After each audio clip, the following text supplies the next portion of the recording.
ಇರೋದ್ರಿಂದ ಅವ್ರು ಮಾತಾಡಬೇಕಿತ್ತು, ಅವ್ರ ಬದಲಾಗಿ ನಾನೇ ಮಾತಾಡ್ತಾ ಇದ್ದೀನಿ. ಇವತ್ತಿನ ಒಂದು ಸೈನ್ಸ್ ಎಕ್ಸಿಬಿಷನ್ ಕಾರ್ಯಕ್ರಮದ ವೇದಿಕೆ ಮೇಲೆ ಆಸೀನರಾಗಿರ್ತಕ್ಕಂತಹ ಈ ಭಾಗದ ಶ್ರೇಷ್ಠ ವ್ಯಕ್ತಿಗಳು ಅನೇಕ ಸಂಸ್ಥೆಗಳಲ್ಲಿ ತಮ್ಮದೇ ಆದ ಒಂದು ಛಾಪನ್ನು ಮೂಡಿಸ್ಕೊಂಡು ಜೀವನವನ್ನು ಮಾಡ್ತಾ ಇರೋದು. ಆಮೇಲೆ ಡಾಕ್ಟರ್ ಅನ್ನೋದು ಸರ್ಜನ್ ಡಾಕ್ಟರ್ ಒಬ್ಬ ಒಳ್ಳೆ ಸರ್ಜನ್ ಡಾಕ್ಟರ್ ಅಂತ ನಿಮಗೆಲ್ಲ ಗೊತ್ತಿದ್ದಾರೆ. ಕಲಬುರಗಿಯಲ್ಲಿ one of the best surgeon doctor ಯಾರಾದ್ರೂ ಇದ್ದಾರೆ ಅಂತಂದ್ರೆ ತಂಡ ಸರ್ ಇದ್ದಾರೆ ಅಂತ ಹೇಳಿ ದೊಡ್ಡ ಚಪ್ಪಾಳೆ ಮೂಲಕ ನಾವು ಅವರಿಗೆ ಅಭಿನಂದನೆ.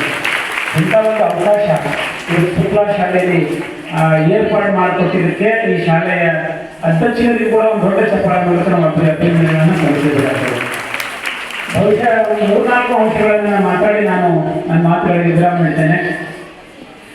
ನಾವೆಲ್ಲ ಇವತ್ತು ಸೈನ್ಸ್ ಎಕ್ಸಿಬಿಷನ್ ಅನ್ನುವಂತಹ ಒಂದು ಕಾರ್ಯಕ್ರಮ, ಒಂದು ಚಟುವಟಿಕೆ ನಿಮಿತ್ತ ನಾವು ಸೇರ್ಕೊಂಡಿದ್ದೀವಿ. ಅದಕ್ಕೂ ಮುಖ್ಯವಾದಂತಹ ಆಸ್ಪೆಕ್ಟ್ ಅಂಶ ಏನಿರ್ತದೆ ಅಂತಂದರೆ ನೀವೆಲ್ಲ ಕೂತ್ಕೊಂಡವರು ಮತ್ತು ನಾವೆಲ್ಲ ಕೂತ್ಕೊಂಡವರು ನಮ್ಮದೇ ಆದಂತಹ ಈ ದೇಶಕ್ಕೆ ಈ ದೇಶದ ಗುಣ ತೀರಿಸಬೇಕಾಗಿದೆ. ನನಗೆ ಈ ದೇಶದ ಗಾಳಿಯ ಋಣ ತೀರಿಸಬೇಕಾಗಿದೆ, ಈ ದೇಶದ ಮಣ್ಣಿನ ಋಣ ತೀರಿಸಬೇಕಾಗಿದೆ.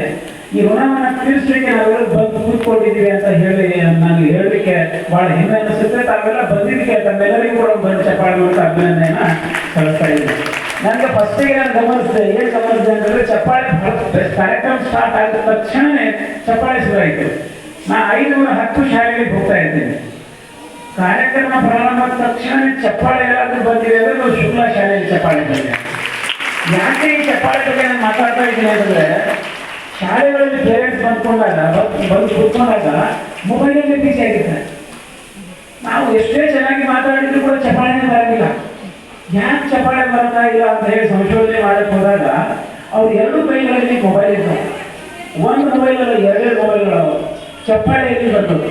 ಹಾಗಾಗಿ ನಮ್ಮ ಶುಕ್ಲಾ ಶಾಲೆ ಎಲ್ಲ ಪೇರೆಂಟ್ಸ್ಗಳ ಕೈಯಲ್ಲಿ ಯಾವುದೇ ರೀತಿಯ ಮೊಬೈಲ್ಗಳಿಲ್ಲ. ಹಾಗಾಗಿ ವೇದಿಕೆ ಪರವಾಗಿ ತುಂಬ ಒಳ್ಳೆಯ ಅಭಿನಂದನೆಗಳನ್ನು ನಾನು ಸಲ್ಲಿಸ್ತೇನೆ.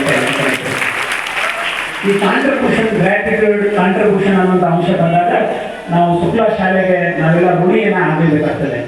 ಶುಕ್ಲಾ ಫ್ಯಾಮಿಲಿ, ಶುಕ್ಲಾ ಅಧ್ಯಕ್ಷರು ತಂದೆ ಆದರೂ ಒಂದು ಏನಾದರೂ ಕಾಂಟ್ರಿಬ್ಯೂಷನ್ ಅನ್ನು ಕೊಡಬೇಕು ಸೊಸೈಟಿಗೆ. ಒಂದು ಶಾಲೆಯನ್ನು ಕಟ್ಟಬೇಕು ಅಂತಂದರೆ ಸುಮ್ಮನೆ ಕಟ್ಟಕ್ಕಾಗಲ್ಲ.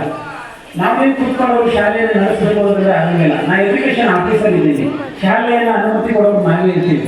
ನಾನೇ ಒಂದು ಶಾಲೆಯನ್ನು ನಡೆಸಬೇಕು ಅಂದ್ರೆ ನಾನು ನಿಮ್ಗೆ ಸಾಧ್ಯ.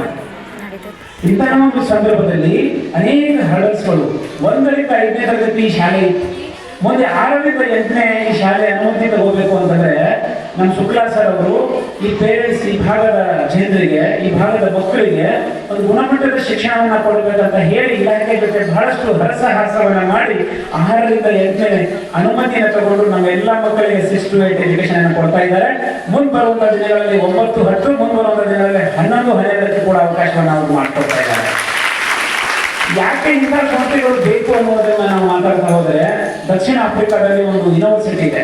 ಆ ಯೂನಿವರ್ಸಿಟಿಯ ಒಂದು ಕಾಂಪೌಂಡ್, ಮುಖ್ಯ ದ್ವಾರದ ಮೇಲೆ ಎಂಟ್ರೆನ್ಸ್ ಮೇಲೆ ಒಂದು ಕೋಟ್ ಬರೆದಿರ್ತಾರೆ. ಆ ಕೋಟ್ ಏನಿದೆ ಅಂತಂದ್ರೆ ಯಾವುದೇ ಒಂದು ರಾಷ್ಟ್ರವನ್ನ